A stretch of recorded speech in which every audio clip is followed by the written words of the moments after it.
What it do, YouTube? It's your boy Bako99, and I played the Division beta, and I had a blast.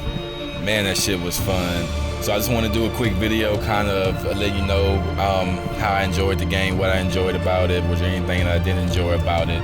So I'll get into all of that in this quick video. So let's go ahead and just jump off to just the biggest thing that I see is people trying to compare it to different games and trying to find those comparisons. So I'll admit, I'll use Destiny and Call of Duty because those are the shooters I play the most. So I'll just use those, but it's not 100% comparable to Destiny. It's not 100% comparable to Call of Duty. What I see that they did was just take kind of the best of the foundation of the loot system from Destiny and the best of the foundation of the weapons and the attachment systems from Call of Duty, and they just kind of put it all together to make this hybrid RPG / shooter, but third person, game. And I'm not too up on, I haven't played, I think the last third person shooter I played was Star Wars, but I rarely did third person. So it's probably Gears of War on the 360 because I mostly stick to the Call of Duty type games and Destiny. So the third person was just a breath of fresh air for me personally. Running behind the cover, all that shit was refreshing to me. I thought that shit was tight, ducking behind cover, using your environment to strategically get in position to take down the enemies. I really enjoyed the third person aspect of it. I already got 2 first person shooter games in Call of Duty and Destiny, so why am I going to complain like I see people on YouTube about being third person? Because if they made every game in third person, people be complaining about that they want the game in first person, can never make the gaming community happy. But I'm here to tell you, I'm happy with the third person shooter aspect of the game mixed with the RPG aspect of the game mixed with the Call of Duty as far as the weapon systems. I'm telling you straight up, I'm loving it all. Which also brings me to my second most complaints I see on the internet is about fucking bullet sponges, and I don't fucking get it. I see videos where they're like, man, the environment looks so real, the weapons are so real, everything is so real, and then next thing you know, you're shooting and you're just unloading the whole clip into a guy in the hoodie, and it just seems weird and I don't like it, I'm not buying the game. Shut the fuck up, that shit is stupid. This is an RPG. For all of the weapons and the perks and the abilities and the stats, for all that shit to actually fucking matter, you gotta make fucking enemies bullet sponges. It is what it is. That's not a fucking issue to me. And I'd rather shoot a boss enemy 40 times and then shoot a regular enemy 10 times to kill him than to shoot a regular enemy with 1 headshot and then shoot a boss with 1 headshot and he dies. And they on YouTube talking about, oh, I understand Destiny is because these are aliens and you don't know how much they can damage they can take. But a regular guy in the hoodie, he's just taking all them bullets. It's a fucking game. It's an RPG. That's what makes the game better, because it makes the other stats and your upgrades of your gear, attachments, magazines, all that shit, it makes it matter. So shut the fuck up. Now I'm done with ranting. Let me get back into some positive shit about all the shit that I actually loved and enjoyed about the game. Which brings me to the story mission. So in the beta, the very first thing you do is you go to your base headquarters and you go and you get your first mission, which is to go to the Madison Square Garden, in which they call, I believe the game they call it Madison Field Hospital, but pretty much it is a Madison Square Garden. And you go in there, rescue this doctor hostage chick, get her out or whatever like that. But man, that shit was fun. It was maybe like 4 levels of different ways of enemies you fought, but depending on how many players you had, depending on how hard it was, because that was one of my worries, was I just hope it was challenging and competitive enough or whatever. But like Destiny, honestly, when you put that shit on Nightfall, it's just a totally different ball game than playing one of the weekly missions. So it's almost the same here with the Division. So I did the first go round on normal, and I think I died once, but for the most part I kind of went through it or whatever. But after I got some more gear, I went back and did it on hard, and I ain't gonna lie, I got my ass kicked for a little bit till I actually had to take a step back, bunker down, and actually use some damn tactics and cover to actually get through the mission, but I eventually was able to get through it. But it was still real fun and challenging. But the more people you play with, the harder it's going to get. So if you put it on hard and you play by yourself and you get through and you think, well, it would be easy if I had 3 other friends to play with me. Nope. They'll fucking 4 times the enemies. I think they actually made them a level up. When we had 4 people, all of a sudden they were level 8 enemies or whatever the case was. But it definitely scales in difficulty as you scale with the group and team members you run with. Because when we did 4-on-4, we had already been playing for like a day, so we actually had to like regroup and be like, all right guys, we actually got to get our shit together. What perks you got? What abilities you got? I got the radar. You got the health thing, the health pack. You got the sticky bombs. We actually had to work together to actually get through it. So I really had fun just doing the only story mission they gave us, which was just that Madison Square Garden mission. And then after the story mission, what we ended up doing was I started doing the side missions, and the side missions are still good fights, but a little bit smaller encounters. But you would go somewhere and you have little objectives. So it would be find this virus scan system. So you go find it, run into some enemies along the way, kick their ass, find it, then it'd be like, now go and turn on the other 2, whatever it is. And you go over there and they'll have some enemies guarding it, and then you mow through them and then you do it. And I think the ones I did actually had time limits. You may have had 2 minutes and 30 seconds, which made it fun because there were sometimes the first go around where I couldn't fucking find one of the scanner boxes. And then when I finally found it, I may have like 15 seconds left. Next thing you know, I had 4 enemies that I had to try to kill and fucking do it. I had to do the mission over. So that kind of made it challenging, because if you couldn't find it at first and you finally found it, that timer ticking, when them enemies pop up, you just like, damn, I don't got time to turn it on because I got to fight these fools. So, so they make it a little interesting in that way, and these are just a side missions, so I really like that. And then they have the last part, which are the encounters. And then encounters for the beta, at least, was mostly you'll go to this location, you'll fight these enemies, you get you'll get a key and you release the hostage they had, and then you get your points. But the side missions and the encounters, they pretty much give you, I got some loot doing them, but more you get materials to upgrade your base of operations, which would be your medical wing, your technical division there, and the third one, tactical, I believe it is. So if they add, I'm hearing rumors that about 15 of the main missions and about 35 of the side missions. So if you add that number with the encounters, it should be plenty enough to do for a while upon release of the game. Because think of it like GTA with missions, side missions, and little mini side missions you can say with the encounters. So had plenty of fun just doing the campaign section of it.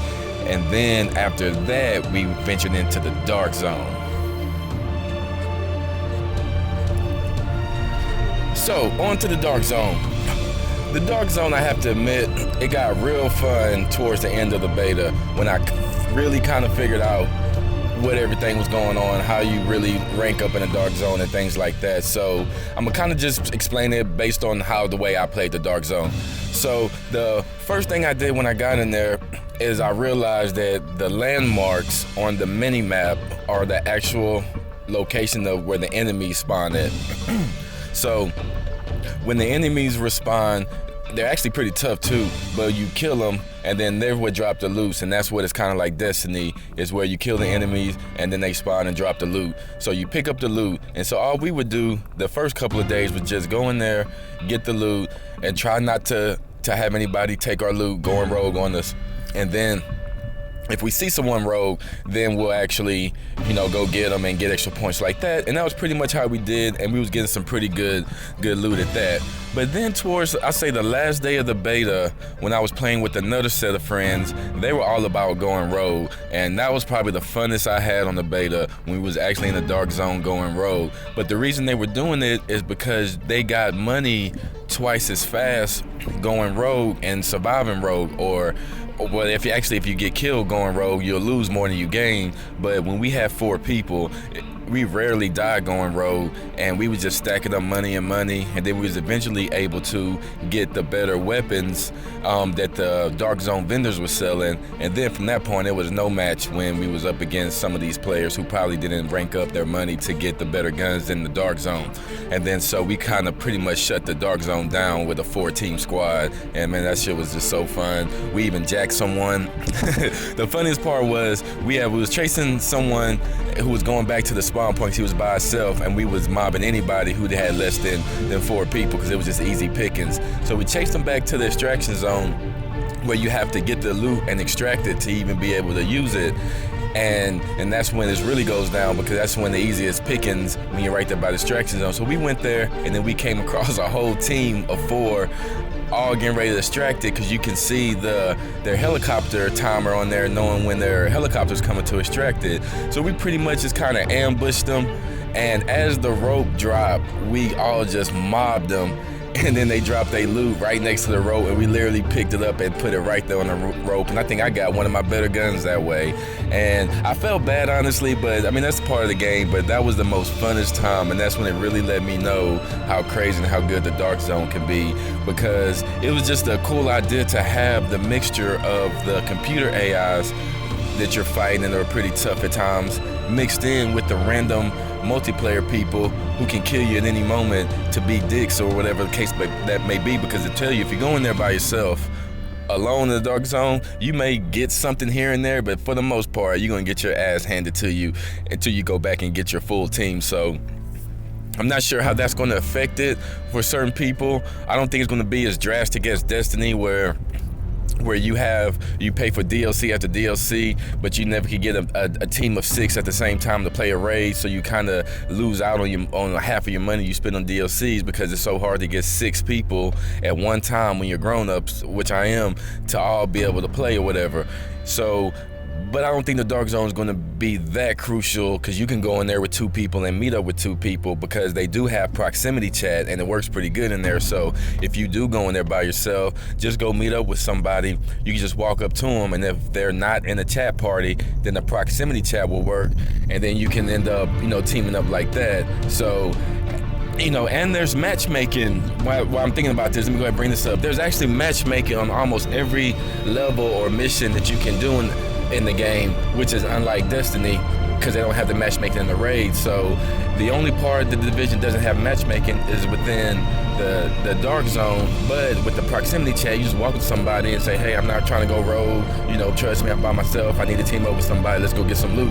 And then there you go, you got your team like that. But any other thing outside of that, there's matchmaking. So your story missions have matchmaking, the side missions you can matchmake, and of course you can join a squad when you go into the Dark Zone without meeting people. So it's really, really good, has a lot of different angles to it, and it's just really, really a cool idea, and I can't tell you how much fun it is. So you gotta try out the Dark Zone when you get the game. So to wrap everything up, it has my stamp of approval, and I could be a little biased because this game seems to hit every single part of me that loves shooters of all genres all into one. And so this game definitely has my stamp of approval. I know I'm gonna be getting it day one. I'm gonna take off work day one. I'm gonna hurry up and build up my inventory and my guns and stuff so I can go wreak havoc in the Dark Zone. And shit, hope to see you there. Peace.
lost.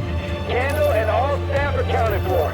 No casualties. We're off to a good start, Agent. Wish I could have had your back out there, but I think we make a hell of a team anyway. When you get back to the base, we'll talk to Candle, and we'll see what she can do for us.